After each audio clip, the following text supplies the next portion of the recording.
All right, let's just jump right into it. For most of our lives, right, we've been taught one thing. The ultimate financial goal is to be completely debt-free. We see it as the absolute peak of safety and success. But what if that's not the whole story? What if the very thing we've all been taught to fear is actually one of the most powerful tools the wealthy use to get ahead? So that really brings us to the core question here. Is debt this dangerous trap that we should avoid at all costs? Or is it a sophisticated financial tool that, if you know how to use it, can actually launch your growth into the stratosphere? The answer, well, it's probably not what you think. And to kick things off, just look at this quote from the financial expert Dr. Anil Lamba. "I'm debt-free. I don't understand what is there to be proud about." I mean, that's a pretty wild thing to say, isn't it? It goes against everything we think we know. So let's figure out why on earth he would say something like that. We're going to start by really tearing into this debt-free myth. You know, it's the advice you hear from everyone. It feels like solid common sense. But what if that common sense goal is actually the very thing that's preventing you from building real wealth? And let's be super clear, there's a good reason we all believe this. I mean, getting out of debt feels like this huge weight has been lifted off your shoulders, right? It feels like safety, like you're finally in control. And that feeling is 100% valid. And this is where we hit the big paradox. On one side, you've got conventional wisdom screaming that debt is a burden to be destroyed. But on the other side, you look at successful businesses, you look at wealthy people, and what are they doing? They're consistently using debt as a lever, a tool to buy assets and to grow way, way faster than they ever could with just their own cash. So how do we make sense of this? How do we go from being scared of debt to using it like a pro? Well, Dr. Lumba gives us a really simple but powerful framework. It's all built on two golden rules that are going to completely change how you see this. Okay, so here's the first idea that might break your brain a little bit. We all think our own money is free, right? But when you actually look at the numbers, using your own capital, what we call equity, is very often the most expensive way to fund your growth. And this is a really key idea to grasp. Let's just spend a second on this because it's so important. When we talk about equity, we mean either your own cash or selling a piece of your business to investors. Now, look at the cost. Debt is just cheaper. In terms of control, with debt, you still own 100% of your thing. With equity, you're giving away pieces of it. Now, yeah, there's a catch, right? With debt, the risk is higher because you absolutely have to pay it back. But man, you pay a steep price for equity in both cash and control. So the big takeaway here is that debt itself isn't the bad guy. The real danger, the trap, is taking on debt without a rock-solid plan.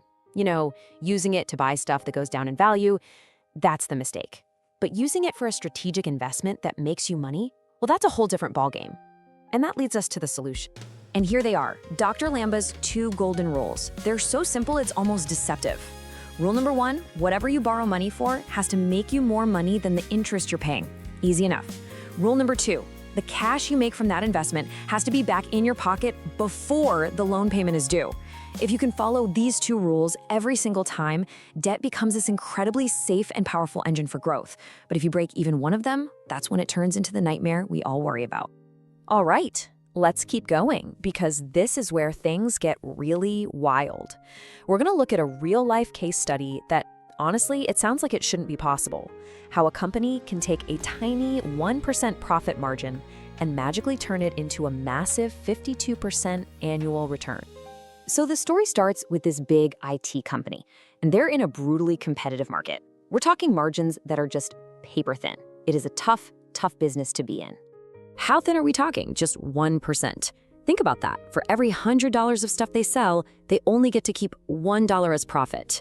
You'd hear that and think, wow, this business must be barely hanging on, right? But that's where you'd be totally wrong. Because despite that tiny little margin, this company was generating an absolutely insane annual return on their money. 52%. Just let that number sink in for a second. A 1% margin created a 52% annual return. It sounds like financial voodoo. It sounds impossible. So you have to be asking, how on earth did they do this? I promise you that's not a typo. It's actually a masterclass in smart financial thinking, and the secret is a concept that most of us just completely overlook. And the secret is this, the velocity of money. See, it's not just about how much profit you make on one sale. It's about how many times you can use that same chunk of money to make a profit over and over again in a certain amount of time. It's all about speed. So here's how they pulled it off. Their whole business was built for speed. They would get their products, deliver them, and, this is the key part, collect the money, all inside of 1 week, 7 days. Since there are 52 weeks in a year, that means they could use their capital or rotate it 52 times. And the math is beautifully simple. That 1% profit times 52 rotations equals a 52% annual ROI. That's why Dr. Lamba tells the story about how a flat tire on a delivery truck isn't a logistics problem, it's a finance problem, because it slows down the velocity of money. So, what does all this actually mean for us? It means we need to have a fundamental shift in our mindset. It's about moving from a place of being afraid of debt to understanding it as a strategic financial tool. The whole game is knowing when and how to use it, and just as important, when to leave it alone. So as we wrap things up, let's just quickly recap the big ideas. Number 1, debt is just a tool, it's not good or bad, it's about how you use it. Number 2, always obey those 2 golden rules. That's how you stay safe. 3, start focusing on return on investment, your ROI, not just your profit margin. And finally, number 4, remember that speed, the velocity of your money, is the secret ingredient to incredible returns. And I'll just leave you with one final big question to think about. We spend so much time and energy worrying about all the risks of taking on debt. But maybe the question we should really be asking ourselves is, what's the opportunity cost? What is the true price we're paying for not using leverage to grow our businesses, our investments, and our lives faster?